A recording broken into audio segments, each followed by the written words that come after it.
Later on, I was working in intelligence in Vietnam. I briefed General Brown about UFOs when I was in 21st Air Force in McGuire Air Force Base. I briefed General Glau about a UFO over Tehran, Iran in 1976. The two F-4s from the Iranian Air Force had taken off and tried to intercept the UFO. And when they turned on their fire control systems, they immediately went off. All the electrical systems went out. The planes had to return to base. This was particularly significant because it was also picked up on satellites. In 1978, on January 18th, I was going into the base. Every morning I did the briefing to the general staff, and I noticed that there are some lights off in the distance at the end of the runway there. And when I got into the command post, the senior master sergeant in charge said that there had been UFOs in the pattern all night. They're on radar. The tower had seen them. They gotten aircraft reports and so on. And that one had landed or crashed at Fort Dix. Fort Dix and McGuire are right together. And this is kind of like the Roswell of the East. But in any case, an alien had come off the craft and had been shot by a military policeman and apparently was wounded and was heading for McGuire. So for whatever reason, the aliens liked the Air Force better than the Army, perhaps because they're shooting at them. But in any case, our security police went out there and found him on the end of the runway dead. And they asked me to brief the general staff, General Tom Sadler, and at the 8 o'clock stand-up briefing. And I said, I don't think I want to do this. You know, the general doesn't have a good sense of humor, and I'm not sure I believe this. So I did some checking, called the 438th Command Post, and everybody had pretty much the same story. And at 8 o'clock that morning, just before I went on, was going to brief this, and I was very worried about it. They said, don't brief it, that it's too hot, so to speak. That's pretty much my story, and I'm prepared to tell the story in front of Congress, and it is the truth. Now, because of this, I've stayed interested in UFOs, and I'm the Eastern Director of the Mutual UFO Network. And between the National Reporting Center and Peter Davenport and the MUFON, we get 100 reports a week on average of people from all over the United States that see these things regularly. And if you start checking, they're out there and they're low, and people are seeing them all the time. And these are highly qualified people, all of whom essentially give us the reports by email. Thank you.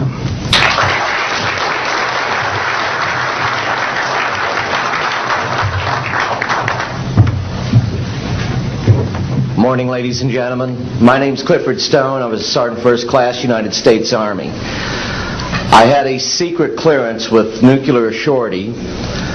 I could get the clearance that I needed to do whatever it was that was necessary for me to do at the time on special operations when I was called in on those. What I'm referring to here is that I was involved in situations where we actually did recoveries of crashed saucers, for lack of a better term, and debris thereof.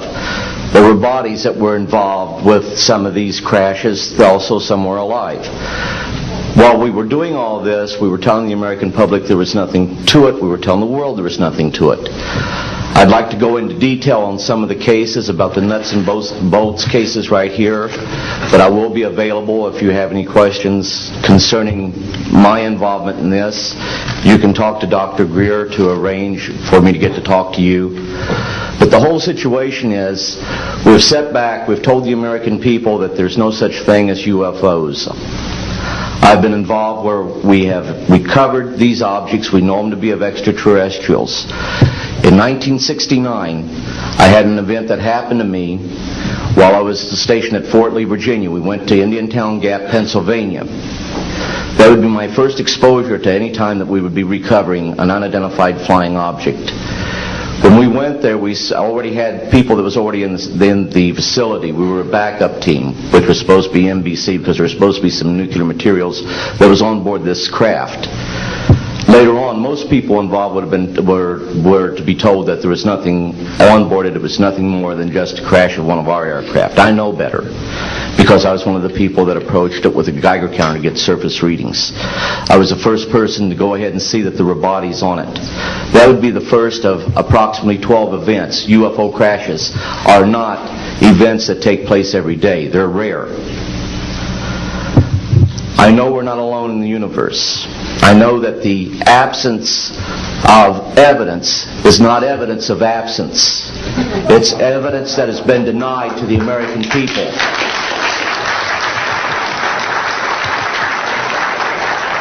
I stand before you today in my almighty God and I tell you this. If Congress calls me in and says, will you testify in detail what you know, I stand here today prepared and ready to do just that. Governments must never lie to the people for no reason. Thank you.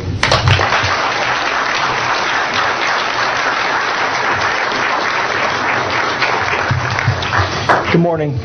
My name is Mark McCandlish, and for the last 21 years I have worked as a conceptual artist for a variety of defense contractors.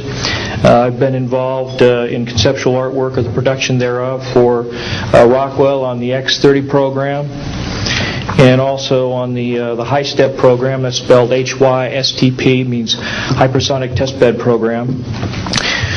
During the course of my career, I've twice had a secret security clearance. In 1967, while my father was stationed at Westover Air Force Base, the headquarters for 8th Air Force Strategic Air Command, I witnessed and watched through a telescope a UFO which hovered over a nuclear weapons storage facility for approximately 10 minutes and then departed with an acceleration approaching a bullet leaving a rifle barrel.